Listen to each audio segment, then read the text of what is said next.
to welcome our guests on this stage. We already have William Soman, the creator of Pinkathon, and we have Ankita Kaur, the founder of Invincible Women, and we are going to also invite Dr. Nikita V. Rao, Deputy General Manager, Sustainability, Ethics and ESG, Bank of Baroda, and Mr. Ravindra Rai, Managing Director and CEO of Bobka Limited. Bank of Baroda has always been very, very supportive of good causes. And to just talk about Pinkathon for a bit, for those who don't know, it was started in 2012. Very quickly it became the country's biggest women's run. Thousands and thousands of women across the country started running because of Pinkathon.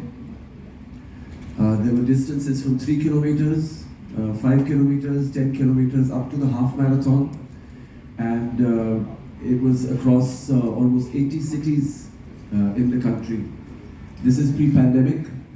Now we're very, very excited that we're doing the first edition after the pandemic on the 15th of December.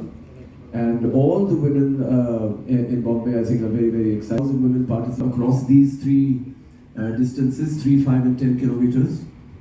And we also have, of course, Invincible Women Run. Invincible Women's Run was started last year by Ankita Kaur. And the special thing about the Invincible Women's Run is that it's ultra distances. So it's also the 3, 5 and 10 kilometer, but also the 50 kilometers, 75 kilometers and 100 kilometers. And this is only for women.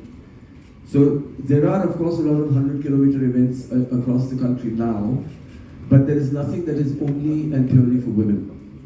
So the special thing is that with the Pinkathon and Invincible Women, any woman can start with 3 kilometers, which is a very small distance, very easy for anybody at any age to attempt, and then gradually work their way up to even 100 kilometers if they so want.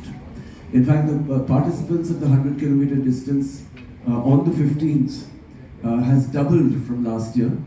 The participation of the 50 kilometers has tripled from last year. So that's very exciting just to know that these women who started with Pinkathon with 3 kilometers and 5 kilometers are now attempting 50 kilometers and 100 kilometers. So it just goes to show that we feel that having a healthy lifestyle or becoming fit is something very difficult. But I know that you're all aware that it is most difficult for women because of the kind of roles that are expected from them. Homemakers, taking care of the children, also having jobs, also having businesses, but still finding time to train themselves